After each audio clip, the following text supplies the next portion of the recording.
What's quacking, guys? It's the Duck Chris. We have about 3 weeks into the release of the Fortis Coliseum, and let's talk about why I'm excited for it and why I think high level PVM is in the best place it's been in a long time. There's no secret about it. Jagex has been reinvesting in high level PVM. From the days where the high level PVM updates were Nex and TOA, updates where, sure, the high levels could play it, but it seemed designed around the mid levels. Jagex has taken a bit of a new approach to say, okay, it's time to get these mid levels, now that they're playing the game, now that they're doing PVM, it's time to get them leveled up a little bit. We have financial incentives for people increasing their skills. This was true in Nex and in TOA. The smaller team Nex that you're doing, the higher difficulty TOA that you're doing, the more money you're going to get. But things have been changed with DT2. DT2, we've got, it's not just about the money that you're making, it's about, are you even able to finish these bosses? And if not, how are you going to get there? How are you going to learn these things? And they've made it pretty easy. Most of these bosses you can teleport right back to. You're making a lot of money, so the death costs don't really matter. And the mechanics kind of teach you how to do them, even though they're hard mechanics that we haven't seen before. They've been reinvesting in the weapons we're using. The bosses, TOA and DT2 bosses, the Desert Treasure 2 bosses, require multiple weapons used across the different bosses. This is even more true after the nerf of the Fang, but even just at Leviathan, like you can see here, there's multiple weapons that are good, and you got to use multiple weapons throughout the course of the fight. Not just spec weapons, that's DPS weapons, and they've managed to kind of thread the balance where, okay, T-bow is good, blowpipe is good, even crystal bow, the bofa is good, but also later on you're going to want to use the Venator bow, you're going to want to use the crossbow. These multiple weapons, it increases the horizontal progression, and it's something that RuneScape's always been very good at, is making multiple weapons useful, and I'm hopeful that they'll continue to do that. The learning curve, we've got multiple difficulties going on here, and I'm not just talking about regular bosses and awakened bosses, although that is of course important, but we've got multiple bosses where they're all different difficulties, but because they're all part of one update, you want to try all of them. You start with Duke, it's the easiest. All you have to really do is step forward, step back, hide behind a pillar. Most people can get it pretty quickly. And if it speeds up a little bit at the end and its attack speed, that's something that you can get used to and that you can end up predicting and reacting to. Then you move to the Whisperer, and okay, you got to change your prayers, on a one-tick rhythm, but ultimately the rest of the fight is pretty simple. You just kind of walk in the same patterns. The specials are very forgiving and easy to do, and the end part is not super stressful as long as you've done the mechanics correctly. It's kind of just the same as the rest of the fight. Then you move up a little bit more. You start doing Vardorvis. Vardorvis, while it's a faster fight, it's a lot more chaotic. You've got the axes, the head turning off your prayer. You've got the floor spikes. And, of course, you've got Vardorvis hitting you at the same time, of course. And, he hits through prayer. So Vardorvis, while it's a little faster, it's a little more intense, and I definitely think that once you're killing Vardorvis pretty consistently, you're able to handle kind of most PVM in the game. And then you've got Leviathan, which is just really a test of, can you prayer flick at a one-tick ratio really fast, and then at the end, can you move and prayer flick at the same time, the same as we would get when you're, blow piping Inferno, for example.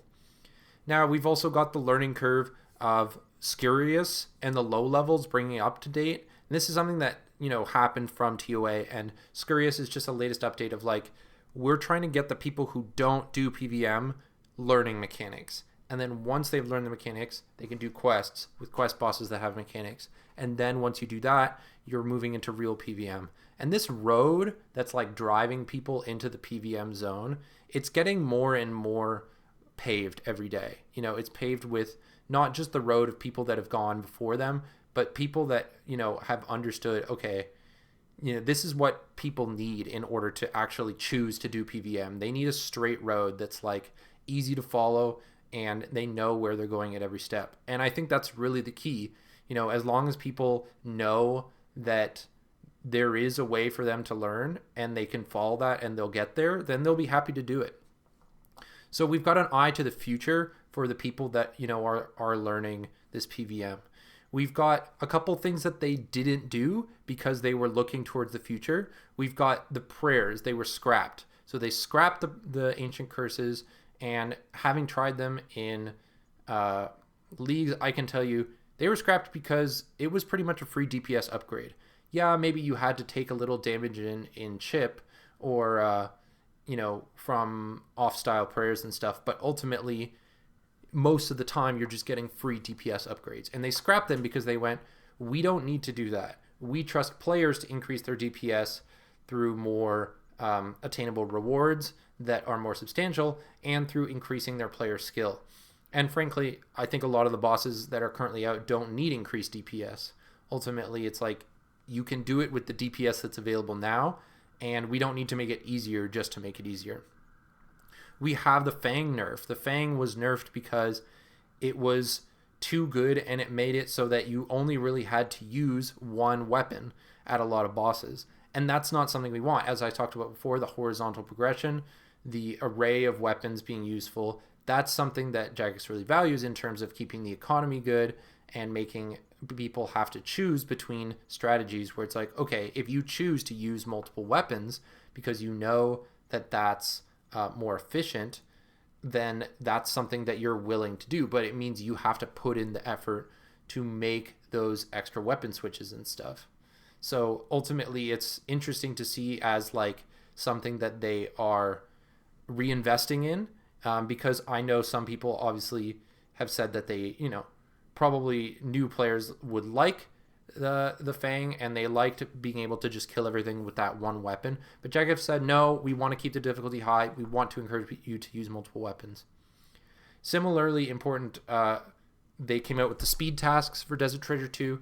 And yeah, I have heard some people complaining, saying these speed tasks are too annoying. I have to reset too much to kill them. But you know what? That's important. I think it's important for speed tasks to be hard when they're released, because they're only going to get easier as time goes on, and as our weapons get better, and as our gear gets better, and prayers or something down the line, and of course as players get better.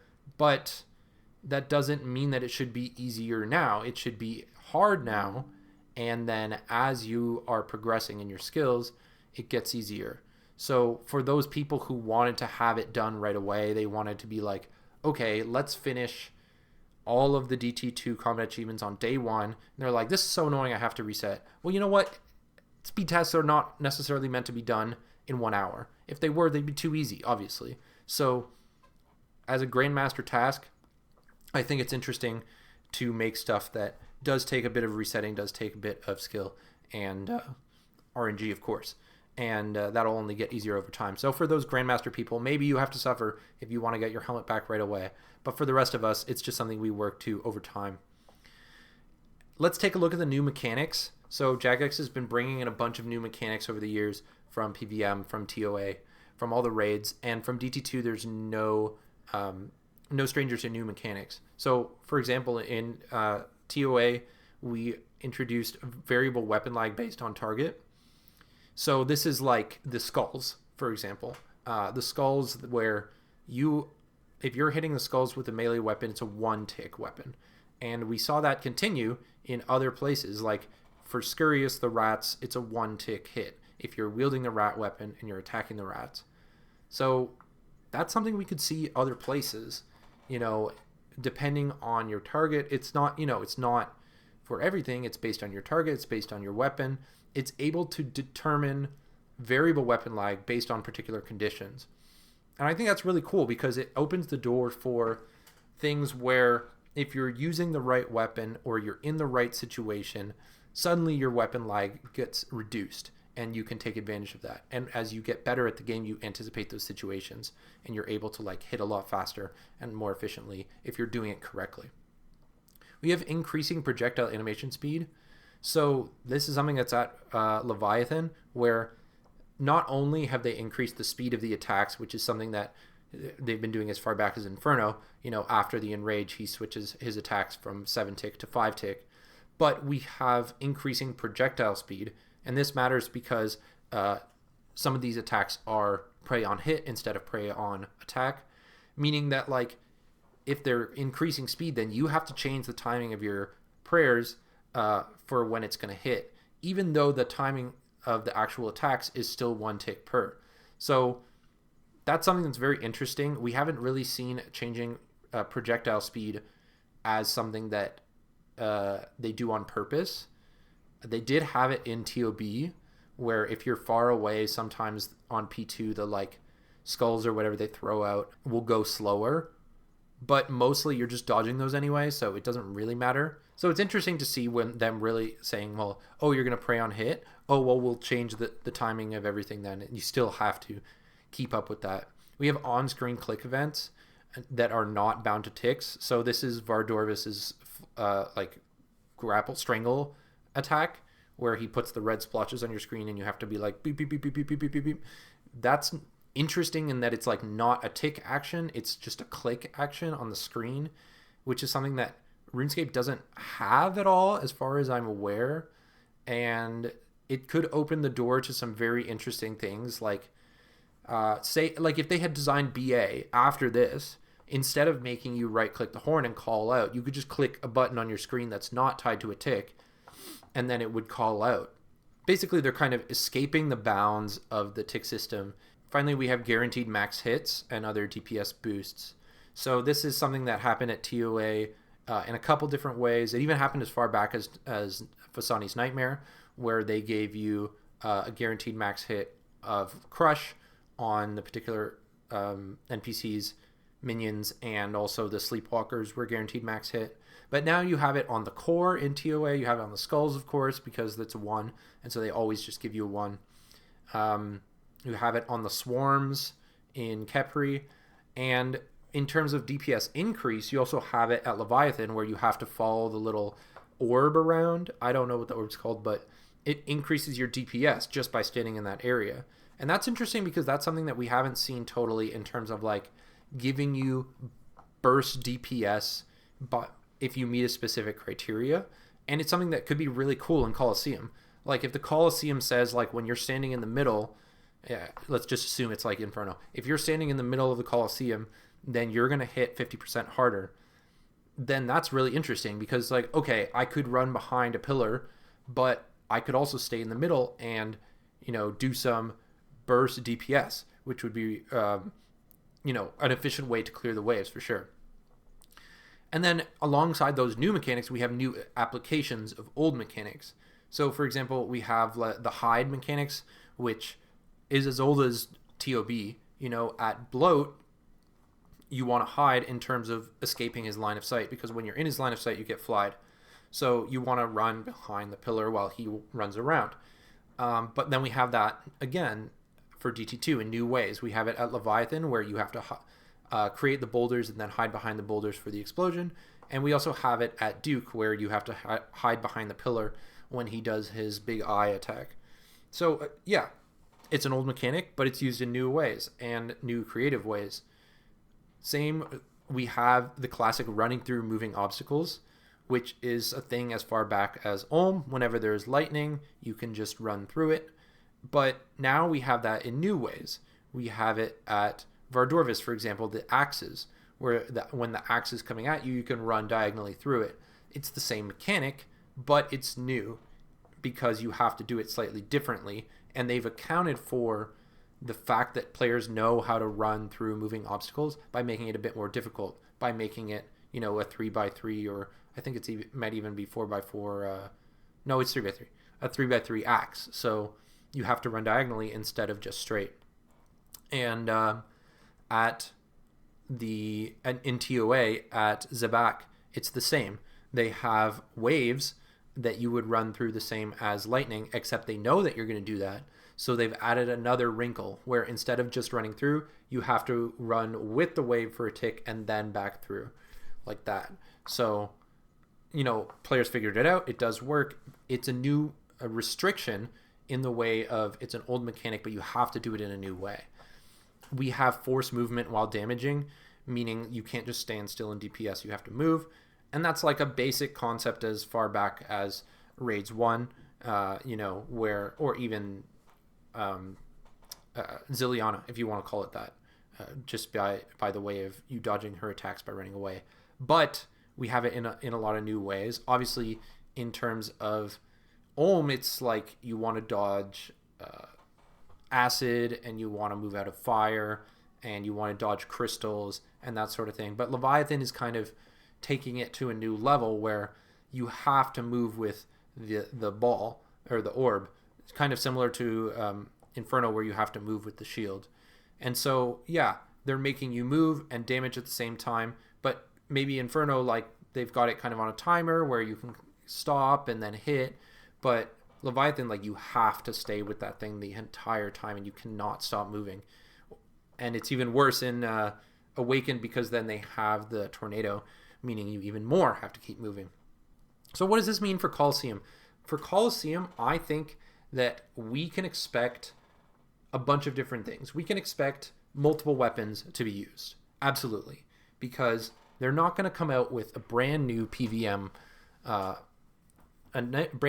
experience and only make you have to use one weapon. Even with something as relatively simplistic as Inferno, they had a mage weapon, they had a blowpipe, and they had a twisted bow. And that's like the bare minimum that you would really want to take in there. Obviously, nowadays they have the crystal bow. Maybe you combine the two range weapons, but you still want a mage weapon.